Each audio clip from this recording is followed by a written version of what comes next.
तो स्टूडेंट्स, इससे पहले मैं बता दूं आपको कि इससे पहले के वीडियो में मैंने ग्राउंड का मेजरमेंट बताया हुआ है कि आपके खो खो ग्राउंड का मेजरमेंट कैसा होता है।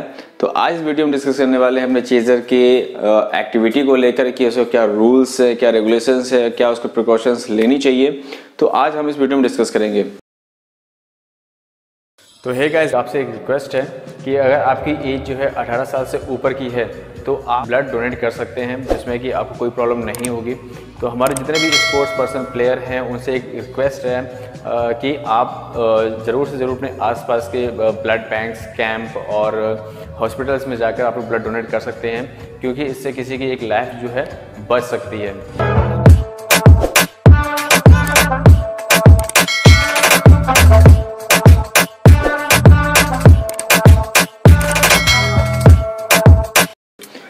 तो सबसे पहले स्टूडेंट बता दूं, जब दो टीमों के बीच में जब भी कभी मैच होता है, मैच होने से पहले सबसे पहले दोनों टीमों के कैप्टन को बुलाया जाता है ग्राउंड पर। वहां पर एक टॉस किया जाता है। टॉस ही डिसाइड करता है कि कौन चेजर रहेगा, कौन रनर रहेगा। जो टॉस जीतता है उससे रेफरी पूछता है कि आप चेजिंग करेंगे या फिर रनिंग। मेरे केस में ध्यान रखिएगा स्टूडेंट्स, अकॉर्डिंग टू मी मैं आपको प्रेफर करूंगा कि जब कभी भी आप टॉस जीते तो आप हमेशा रनर लें, ना कि चेजिंग। आप रनिंग करेंगे तो इससे आपको काफ़ी ज़्यादा टाइम जो है आपको रनिंग में, जब आप चेजिंग करने जाएंगे तो उससे आपको थोड़े बहुत जो है आपको कह सकते हैं स्टेमिना जो है बना रहेगा। और इससे एक आपको एडवांटेज ये भी मिलता है कि अगर आप कभी जब खो खो का गेम प्ले करते हैं और 6 पॉइंट से ज़्यादा गेन कर लेते हैं तो आपको रनिंग ही मिलेगी, नॉट चेजिंग। तो जिससे आपको आगे जाके बेनिफिट मिलता है। तो ध्यान रखिएगा, जब कभी मैच स्टार्ट होता है, जब दोनों ही टीमों के जो कैप्टन होते हैं टॉस करते हैं, तो सबसे पहले स्टार्टिंग वहाँ से होती है। तो कैप्टन डिसाइड करता है कि चेजिंग लें या फिर रनिंग। तो ध्यान रखिएगा, जब कभी आप टॉस जीते हैं तो रनिंग को ही चूज़ करिएगा। बाकी फिर आपका माइंड प्रिपरेशन के ऊपर है कि आप कैसा क्या माइंड सेट करते हैं। जो मेरी स्ट्रेटजी है मैं यही प्रेफर करूँगा कि अगर आप टॉस जीते हैं तो रनिंग लें। तो रेफरी के बाद जब बुलाने के बाद टॉस जीत जाते हैं, उसमें फिर आपको करना क्या होता है, इनकेस आप टॉस हार जाते हैं या फिर जीत जाते हैं, आप जब चेजिंग चूज़ करते हैं या फिर चेजिंग आपको दी जाती है, तो इन 8 ब्लॉक में आपके जो प्लेइंग 9 एक्टिव प्लेयर जो होते हैं वो यहाँ पर सेट करते हैं। जैसे देख सकते हैं 1 2 3 4 5 6 7 और 8। तो 8 प्लेयर जो हैं इन ब्लॉक्स पर बैठ जाएंगे। बैठने के बाद जो एक प्लेयर आपका बचेगा वो आपका इस साइड पे या फिर वो इस साइड पे खड़ा हो सकता है। इस पे कोई ऐसा रूल्स नहीं है कि आप इसी पोल पे खड़े हों या फिर इसी पोल पे खड़े हों। तो आप अपने अकॉर्डिंग किसी भी पोल पे जाके खड़े हो सकते हैं। रेफरी की विसिल होती है तो सारे प्लेयर काउंट हो जाते हैं। उसके बाद रनर की एंट्री होती है, जो कि आपकी ये सिटिंग एरिया दिया होता है। तो यहाँ पर आपके जो रनर्स होते हैं वो इस पोजीशन में बैठ जाते हैं। हर एक बैच में 3-3 प्लेयर होते हैं, टोटल आपके 9 प्लेयर हो गए हैं। और इन रनर की एंट्री जो है यहीं से एंट्री उनकी शुरू होती है। इसके बाद जब पूरे प्लेयर सेट हो जाते हैं और रनर भी ग्राउंड पे आ जाते हैं, उसके बाद रेफरी की विसिल होती है। विसिल करने के बाद आपका गेम जो है गेम जो है आपका विसिल होने के बाद आपका गेम जो है वो स्टार्ट हो जाता है। स्टार्ट होने के बाद ध्यान रखिएगा, जो केसेस में गलती करते हैं स्टूडेंट्स, करते क्या हैं, वो एक को फॉलो ना करके वो हर एक किसी पे अटैक करना शुरू कर देते हैं। सपोज दैट एक आपका जो रनर यहाँ खड़ा हुआ है, एक यहाँ पर है और एक आपका यहाँ पर है, और आपका जो एक्टिव चेजर है वो इस पोल पे खड़ा हुआ है।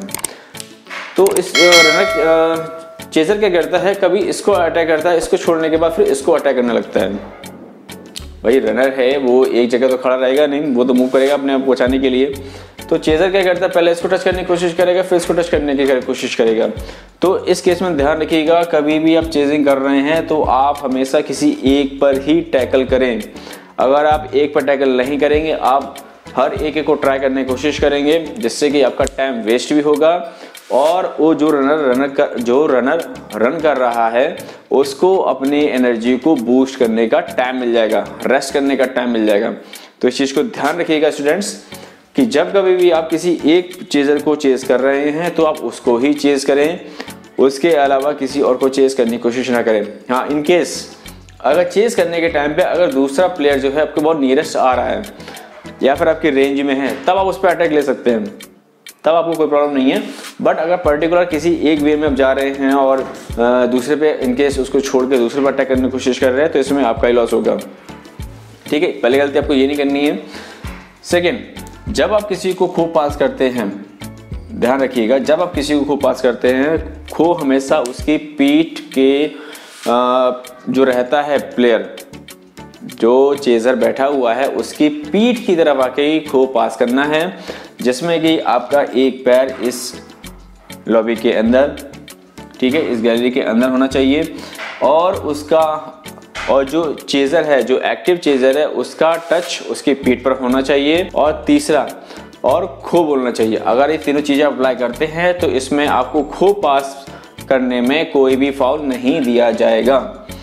ठीक है स्टूडेंट्स, कि खो आपको कैसे पास करना है, ध्यान रखिएगा। खो आपको कैसे पास करना है, उसके एक पैर जो है आपका गैलरी लॉबी में, एक पैर आपको उसकी गैलरी में होना चाहिए और पीठ पे टच करना चाहिए और तीसरा खो बोलना है आपको।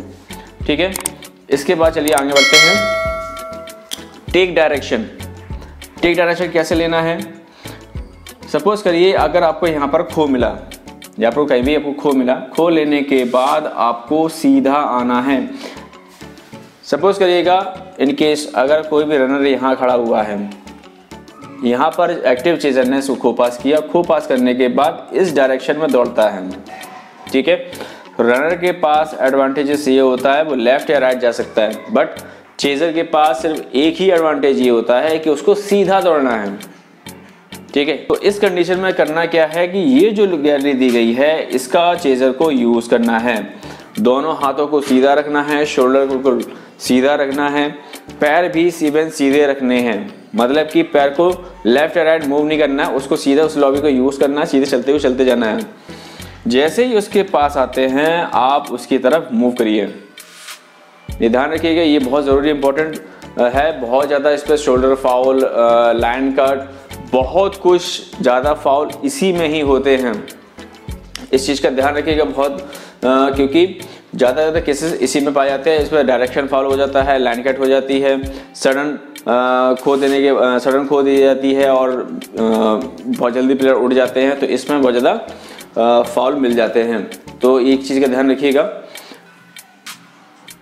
और एक चीज़, इसके बाद जो हमारा नेक्स्ट पॉइंट है कि आउट कैसे किया जाए। आउट कैसे करना मतलब ये है कि आप अपने जो रनर दौड़ रहे हैं उसको हाथ से टच कर सकते हैं, तभी आउट माना जाएगा। अगर आप लेग से टच करते तो आउट नहीं माना जाएगा। इस चीज़ का ख्याल रखिएगा कि आप जब कभी दौड़ रहे हैं, दौड़ते जा रहे हैं, आप सोचते हैं कि मेरे हाथ से ज़्यादा मेरा पैर आ सकता है, तो ऐसी गलती कहीं मत करिएगा। इवन आपको इसलिए रेफरी भी आपको वार्न कर सकता है, आपको वार्निंग दे सकता है कि इनकेस दोबारा गलती की तो आप आउट कर दिए जाओगे। तो इस चीज़ का ध्यान रखिएगा। और चलिए नेक्स्ट टॉपिक जो देखते हैं। कई स्टूडेंट्स का मैसेज आया मेरे पास कि क्या सर कि ये जो सेंट्रल लाइन बनी होती है, सेंट्रल लाइन के जो अपोजिट साइड है, क्या हम उस पर टच प्रयोग कर सकते हैं? तो बिल्कुल टच कर सकते हैं, बस आपका जो पैर है इसमें लाइन कट नहीं होना चाहिए। आप उसको फांद नहीं सकते हैं, लाइन कट नहीं कर सकते हैं।